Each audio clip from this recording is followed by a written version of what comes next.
also had flicker, and we were astonished by that.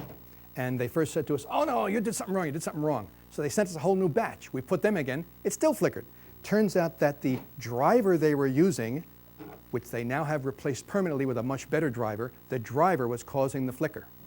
And they have now changed this over completely. The others that flickered was a company that made these guys. They have since changed over and rebuilt and changed the circuits that are inside so that the flicker went from 75% down to 2%. That's another thing that happened with the whole deal here. We worked with different people and got good results. One other thing I wanted to mention to you is that while all these are tubular lamps, this particular kit is unique in that it looks like a lamp because this diffuser pops right on top of it. So from underneath it looks just like a T8 lamp, which is one of the things you want to do, is to make it so that nothing looks different. You can pop this pops right in. You have to, of course, screw these things into the existing fixture, which adds labor. So even though this is a very good unit and the driver guarantees something like 200,000 hours at L70, so they'll stay constant light output for 200,000 hours. I don't think this building will be around in 200,000 hours. But the idea is that some of these have other ameliorative characteristics, but you got to look at the overall of what makes a difference to you. Cost to install, cost of the equipment. One of the things you want to look at, the existing ballast, whether or not it's compatible. If it's a type A TLED, they use the existing ballast. There are compatibility lists you get with the fixture, get with the TLED that will show you which ballasts are okay. And that's on the ballast spec sheet. So if you want to buy, Think Light, okay? Well, not that, that's a type B. Okay, want to buy one of these guys from Toggled. They say, fine, go ahead and do it, but make sure that your ballast is on this long list of ballasts that our unit is compatible with. If you put it in without that and it blows out, that's your problem. You didn't follow instructions. And likewise, they'll say, are the lamp holders shunted or unshunted? And it will say, we'll work with both. This unit does, but some of the others only work with one or the other. I know it's complex. That's why we put this together, to show there's a lot of variations, all right? What we ended up putting in throughout the rest of the place was type 2 energy focus. The reason we chose energy focus was, first of all, it is very low on flicker, basically zero. And they also create and sell what we call a type AB. Some of the others do the same, but a type AB allows us to put this in just like it is with the existing ballast. When that ballast eventually dies, you pop the lamps out, wire around the dead ballast, put them back in, and you're done. It's called type AB. There's type AC, which starts out just being like a plug and play, put it right in and you're all done.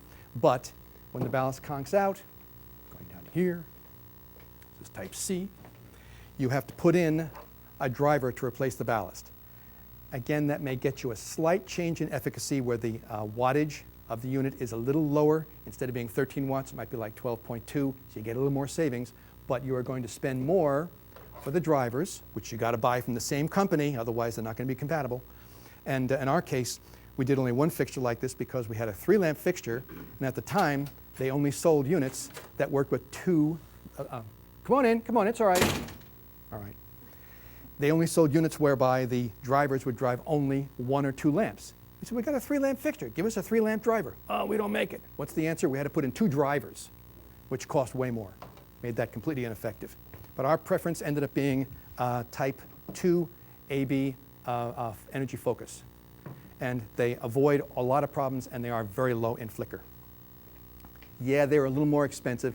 Cheapest one you could put in is typically the Philips, or let's see, who was the other cheap one? We got the prices on here. Retail lamp, right, the Espen. Espen was pretty cheap. That was $8.88 per lamp. This is retail, knock off 25% for wholesale, rough number. So it's those labor and equipment costs that can outweigh the higher lamp efficacy. As I mentioned, cheapest one we put in was $8, the most expensive was $37 per lamp. So for a fixture, that's roughly $25, cheapest for the fixture, because you got 3 lamps, or over $100. Now, the cost of the really nice retrofit kit is about $100. No brainer, you know. This thing's better, it doesn't flicker, etc. It's easier to put in. So instead of putting in 3 $37 units and one TLEDs, we put in these guys. But the benefit of the ELB is that it works with any kind of ballast, including a magnetic ballast. So in a couple of large commercial buildings in the city, where they had like 8 different kinds of ballast spread all over the place, they said, we'll put in all the ELBs, we won't save as much, we're still going to get the same rebate from the utility, which is another thing you want to look at. And that cut down a lot of hassles because they didn't have to think at all. All they do was just pop and play regardless. Yeah, they got fewer watts, but 39 to 50, for them, the payback period was the main thing they were looking at. Okay, installation time. Cheapest, easiest is the Type A. Those units, and let's see, I think it's a Type A. I got to look at it here to be sure. Yeah, it's a Type A. Plug and play. Looks just like a regular T8 pretty much. Notice it's slightly white here, slightly gray there. Part of this is that in the gray area, the light comes out. In the white area behind there is the actual circuit board. Believe me, you got to look real close to see the differences. But the deal here is that this will get you pretty much what you want right off the bat, and it's very easy to install. But once again, if you want the absolute lowest wattage, you may want to go with one of these kits where the driver and the lamps are sized exactly for themselves to give you a slightly better wattage and carbon savings. But they are more expensive. 2 questions. What is, I don't know if you figured out the lighting power density for the building, and then the second question is, did you consider kind of... Lighting power density is basically the number of watts per square foot that you have. There, it dropped everywhere because we were going from 90 watts down to 39. So the LPD, lighting power density, dropped everywhere because we cut the lighting wattage by so much. The foot candles were designed to stay the same. It varies around at different desks between about 40 and about 55, and that is depending upon exactly where you are. And that was the because a lot of tasks here are paper-based or screen-based. That's where we wanted to stay. So we maintained the foot candle level at the task. We did change the distribution in a lot of places because these have a wider beam spread. They don't wham the light straight down. So when you see other, like in this room, you don't have the heavy scalloping that you're going to see when you get upstairs. Scalloping is where the light is like a dark parabola on the wall. So we did change that and get rid of it. Interestingly, that actually caused us a small problem. In one room where people worked on computers and the walls were very light color, the scalloping, the darkening of the walls from the old fixtures was a good thing because it reduced any kind of glare onto the screen. But now, in the peripheral vision of some of the people working, they saw this brighter light and they thought the room was much brighter. The foot candle level at the task stayed the same within like 5 or 10%. So there, we either took out some of these fixtures and just put a flat plate in or disconnected them, or moved them over so they're further from the wall. Sometimes you have to make adjustments. But usually you want to stick with whatever the existing condition is if it's acceptable. Otherwise, people will qualm and kvetch because they say, oh, it's a different thing. Does that answer what you wanted? Well, I was just curious what the lighting power density, so the target, at least sort of one of the better buildings is 0.5 watts per square foot. We're slightly above that with these. It's really good on a retrofit. Yeah. New building. Come on in, go right there. Here we have approximately, let's see, I can figure it out. Actually, we are pretty low. We're 39 watts per approximately 100 square feet per fixture. So we're about 0.4. We're at about 0.4 on the LPD. Well, LEDs, astonishing. They're just astonishing as far as what they'll do, okay? That's keeping the light level the same. In some cases, you might want to drop it or raise it, and that will, of course, change the lighting power density. Now, in your booklet on page 7, this page here, we have a whole bunch of discussions of things, a lot of details. I'm not going to go through all of them. I'm just going to walk through pretty quick. Keep in mind we have 3 lamp fixtures, each of which has a 3-lamp ballast and unshunted sockets. That's where we started. That made our job much easier. Now, in column A, these are the characteristics that we decided to put into the booklet. There's a lot more studies we did that have many more characteristics, but I didn't want to go into detail on them. Column B is the existing fixture with the existing lamps. That's 3 32-watt T8 lamps. Time to install them? Practically nothing, 2 minutes. Nader foot candles, that's the light directly below. The light level in foot candles directly below. Was around 29, 28. Most of the other choices, and they go all the way across here, stayed between 26 and 31, 32. So you stayed pretty close to 30 for all of them. That was a nice, easy hit. Now, here's some things I want to point out to you. Nader foot candles about the same. Total watts, Existing was 90, would drop down to 39 or 42 depending upon which of these choices you're looking at. So immediately, 55% reduction. The install time. To install plain old type A or standard fluorescent lamps, it's like 2 minutes to put in 3 lamps. Think Light took us 16 minutes. The one that we chose in the end took 30 minutes. We're eventually able to reduce this by doing it numerous times. But the deal here was that, notice I talk about number of wired ends. Not all tubular LEDs take power from both ends like a fluorescent. Some of them are single-ended, which means all the power goes at one end, and you better get it right or you have the lamp in backwards. Others will power from both ends. We found that the time to rewire our particular fixtures from 2 ends to 1 was long because we had to open up the inside of the fixture and get at where all the sockets were to either safe them off or do other work. Once we did this about 50 times, it came out to a lot less than 30 minutes. But the deal is, I was stunned, and we timed all these things with a stopwatch, how long it can take to rewire some fixtures based upon the design of the fixture. Another thing, the retail price, that's over here. You can see the Think Light was $37. Our chosen one was $16. Many of the others were like $12 to $8. In order to do it that first time, you don't have to do it the subsequent times, and maybe it's a win on the. In order to do it that first time, you don't have to do it the subsequent times, and maybe it's a win on the. Your impact of an assumed 48,000 lifetime, 48,000 hours. That's a tough number to make everything come out even. On your existing, you're going to have to replace the lamps several times because you've got to replace about every 16,000 hours. So you got 9 lamps you're going to have to buy during that time. For the others, they're all 3 because they're going to last the 48,000. For the Retrofit Kit, you put it in, it's pretty much forever. They have really long, long lifetimes. So yes, you'll have more lamps and you'll have more labor time so that in the end, you really want to do something to try to reduce your maintenance costs as well, and LED's excellent for that. Okay, last thing I want to mention here before we move on because we're running a little late is the flicker percent. You'll notice it's all really low. The existing condition with the T8s, 2% flicker. 0 on the energy focus, which is what we put in. Some of the others you'll see, there's one that is 35%. That's the one we left like it is. So you upstairs can go upstairs and we can do the flicker wheel and show it to you. Otherwise, the others were in 70%, which was way too high to leave them as they were. Yeah? Sorry to slow you down a little bit more, but is it okay to mix the replacement LEDs of whatever type with the existing? In general, you don't want to mix the existing fluorescent and a TLED on the same ballast. First thing that's going to happen is that you will eliminate the warranty on your TLEDs. It's a no-no. Just don't do it. We didn't try to find out to see if anything would blow up. Okay? I mean more in the same room and the aesthetic. Ah, that's the thing you see. These, the old style, will have more red in them than any of these guys. So it may look more red on one side of the room than the other. What you never want to do is mix and match because the eye sees differences. It doesn't see absolutes. You don't see foot candles, you see brighter or darker. Okay? Same thing with the color. And same thing with the distribution. You want to make it all the same, otherwise people will notice and they'll go, oh, she's got more light than I do, or whatever.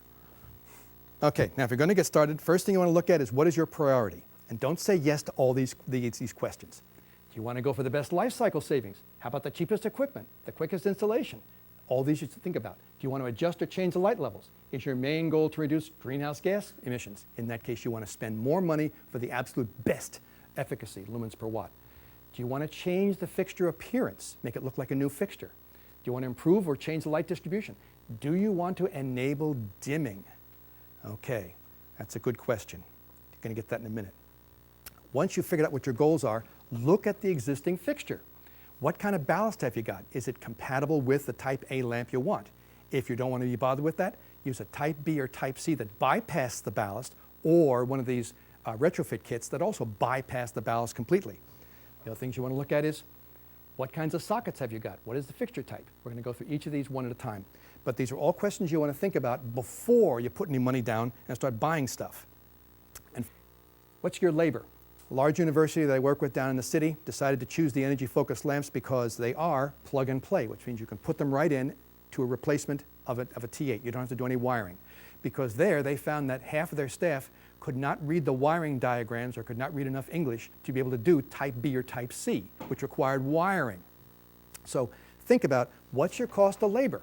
Are you going to have to use an electrician for a type B, which requires rewiring, or a retrofit kit, which may require some change in wiring. Some institutions require the use of union labor or a full licensed electrician. That's going to bump up your cost. If that's real high, go with a simple type A, which allows you to change just pull out one lamp, pop in another. You don't have any kind of labor. A janitor can do it. I know these sound like rather piddling details, but when you get to the total dollars for a project, you really got to think about the labor cost and whether or not your guys are up to it. In all of ours, when we put in the type AB, there's a little label, which you probably won't be able to see because it's underneath the lamp, a little label we put in that shows a schematic diagram that says, if and when the ballast ever conks out, here's how you rewire it for this particular one, so that you don't have to go back and look at any diagrams or instructions. And strangely enough, the manufacturer of those lamps, Energy Focus, did not have the label. So we had to come up with our own version of the label, which I printed out on the types of Avery labels that you use for identifying yourself at a party. And so we printed them to a sheet, and then just it was nickel and dime. They just take these and stick up in each one. Ballast compatibility, we talked about that to a degree already. There are numerous different kinds of ballasts. Most of them you're going to find nowadays are electronic because they probably were changed over in the 1990s or the 2000s. There may also be some magnetic ballasts. This is where we came in with the whole business of the ELB type of TLED. ELB, electronics, they work with magnetics as well as all the other types. They even have reward. If you can find a ballast for which their lamp won't work, they will give you money, $2,500. Hasn't happened yet. They are the least efficient of all. We talked about the number of watts. 3 of these, most of them, 39 watts. ELB, 50.4 watts. So you pay something there to get away with without that problem. If you're going to use type A lamps, type A TLEDs, check the ballast compatibility. There is an actual list that comes with each lamp and is also in the specs. So look at the spec sheets and see what ballast compatibility is like compared to what ballast you've got in your fixtures. So you've got to get up inside the fixture, see what kind of ballast before you're going to be able to make a choice. Now let's talk about that shunting. The idea is that when you look at them from the side or from the end, you will see a difference. Some have wiring on both sides. This is so you can put in both line and neutral for each lamp holder.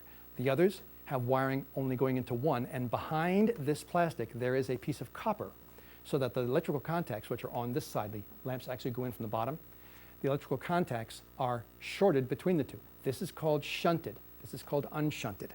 Some TLEDs will work with both. Some will work with only one. And in some cases, if you put a type A lamp into a fixture that has unshunted, it will blow it out. So it's really good to, once again, get into the fixture and see what kind of shunting you have on your lamp holders. Or you can buy these units that say in them, will work with any lamp holder. Questions? Good, we're going to move on here then. Different kinds of fixtures. There are basically 5 different kinds of fixtures. I'll walk you through real quick on them. The difference here is, let me go back one. The difference here is the light distribution. This is called a troffer. All these things are troffers. It's a box. It's a box, shines light basically down. Either it has a lens or a diffuser like these, or it has, as you'll see in the other fixtures out in the hallway and upstairs, parabolic louvers that wham the light straight down. That's called a troffer. They're either recessed into the ceiling, or they could be surface mounted, or they could be hanging down on what we call pendants. Pendants are little tubes or pipes. Wraparound fixtures, there is a lens that goes around at least 3 sides. If it goes around all 5 sides, we may call it a cloud. Again, it could be surface mounted or pendant mounted. Indirect, this is the fixture. The light shines up, bounces off the surface of the ceiling, and is indirect coming down to you. Direct indirect is a fixture that hangs by wires or pipes, and it shines both up and down. That's direct indirect. And finally, we have the simplest, which is the industrial, which has exposed lamps, some type of reflector. The reason I share these 5 basic types, and there are some variations among them, is that depending upon the type of device you buy, it may or may not work properly in each of these. For example, you take a typical TLED that shines only through one side and it's opaque on the other, put that into a direct indirect, you'll get lots of light up, no light down, and it will look like there's something wrong. Likewise, you can put in all of these in a wraparound or cloud, and here's the interesting thing that will occur. You will have a temperature effect. LEDs are immune from a temperature effect. Any kind of enclosed fixture, the lamps get hot. In a typical enclosed fixture using a fluorescent lamp, you might raise the temperature not to 77, which is the ideal temperature, but up to 130 degrees. It'll then put out less light. When DOE took standard lamps and put them in an enclosed fixture and TLEDs in the same fixture, even though the TLEDs had less lumen output, instead of being 2400 lumens like a standard lamp, they had only 1800 lumens, they gave more light because they were able to put out all their light even though they were hot, whereas the standard fluorescent lamps, when they got hot, dropped down their light output by more than 30%. So you ended up with the TLEDs working better than fluorescent lamps inside enclosed fixtures, even though their rating for lumens was lower. Likewise down here, if you wanted to put TLEDs in this, I say it'd be a problem, but you can buy a TLED called a dual shine. Yes, it'll cost you more money. Yes, it will use more watts. It essentially has, on both sides of the lamp, if this is the lamp, it has one circuit board on the top, one circuit board on the bottom, one is shining up, one is shining down. That's what you have to do if you're trying to replace them in those fixtures. But then you're going to use up a lot more watts. It won't be 13 watts per lamp, it'll be almost 20. So you won't get the same savings. Now, the flicker. Okay. The T12 lamps, as I mentioned, on magnetic ballast do flicker at 120 cycles. We saw that with this guy over here. There is a way to measure it. It's called flicker percent. I won't go through all the numbers here, but what it comes down to is that the variation in light output, this is not the electric line of voltage variation, this is the flicker of the lamp. We're looking here at a single cycle. The lamp comes on bright, goes down, comes on bright, goes down. You have that kind of flicker, again, at fairly high frequency. If you take the highest point and the lowest point, take the differences, divide them by their addition, multiply times 100%. They came up with this, not my problem. They came up with a percent flicker, and that's how they typify how much the distortion of light output is. The electronic ballast eliminated this problem completely, because instead of flickering at 120 cycles, they flicker at 40,000 cycles, way, way beyond any human's ability to see them. But the thing that astonished me was that in some LED options, the type B that take power directly from the wall at 120 volts and 60 cycles, they pass those 60 cycles of electricity through to the lamp. It causes the lamp to flicker, a T-type B, at 120 cycles. There was no filtering. Some had that problem, some didn't. The ones that were the worst were the type B and also one type of the Retrofit Kit. That was the Redbird. They have since changed that as a result of our complaints, in essence. This is the standard. If you specify IEEE 1789-2015, that is a standard which is voluntary. Now, if you look in your comic book on page 11, there's a complex chart there which has percent frequency, percent modulation, that's percent flicker on one side, and the frequency in hertz, cycles per second, and then 3 different colored bands. In green, where you have high frequency, low percents, there's no effect, meaning it's fine for people. If, as you go up into higher percent of flicker and lower frequency, you get into the low risk or the white, which is actually a high risk area. That's where people who have this photoepilepsy or other problems can become irritated, have headaches, or whatever. You want to get low in frequency, low in flicker, high in frequency. That's what the standard does. In essence, this standard, if you follow it in a device, will give you light output which is 10% flicker at high frequencies, like hundreds or thousands of cycles per second. Best way to check if you're not sure is get yourself a ballast discriminator. You can still get these. These are ancient. You can still get them on Amazon for about 65 bucks. If you're not sure, put it a group of your lamps in one fixture, point at it, and see whether or not it shows up red or green. If it shows up green, you're fine, don't bother. If it shows up red, don't buy them, despite what they may say. If you want to get really highfalutin and spend some money, which we did, you can buy a flicker meter. This kind of device comes from Germany. Once again, let me just show you this. I'll plug this in for 1 second. Point this up here.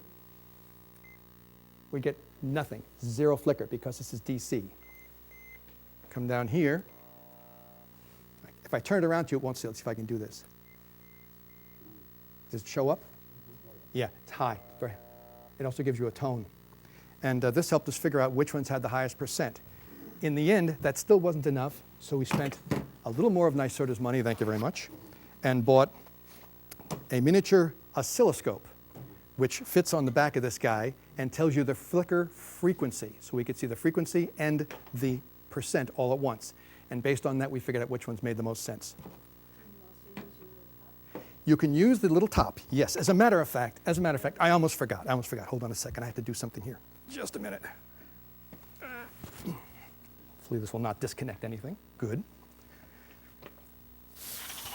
For each of you, pass these around. Everybody gets a flea flicker wheel. Thank you, Oprah. Thanks, Zaccato. No,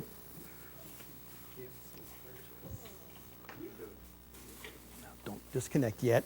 There we go. Okay. The flicker wheel will tell you, if you try now, you won't see anything because it's all DC, okay? If you see any flicker now, it means there's something wrong with these suckers. We paid a lot of money to have no flicker. But if you want to try it out, you can take your doodad and put it up here, and you'll see the lamp, the wheel flicker. There you go. Okay, so this is how you get rid of the flicker. Specify IEEE 1789-2015. Eventually, that whole problem will be hopefully eliminated because all these guys are going to have to dance to the tune of that standard. Now the motion sensors. Okay, you can save more money with motion sensors, no question about it. LEDs are also better with motion sensors because they are insensitive to the cycling off and on of a motion sensor. With a motion sensor, people walking in and out of a room can turn the lights on 3 or 4 times a day. Standard fluorescent lamps have a lifetime of about 20,000 burn hours, but that's based upon 3 starts per day. So the easy way to figure this out is to say, with a standard fluorescent lamp, you have about 7,000 starts for the lifetime. That's 20,000 divided by 3.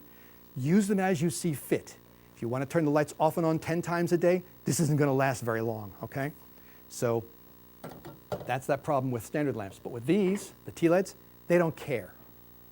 Turn them on, turn them off as much as you want. They are basically immune to it, except for one little detail. Some of the LED drivers, if they are cycled very, very fast, like 5 or 10 times in a minute or so, you can gradually burn them out.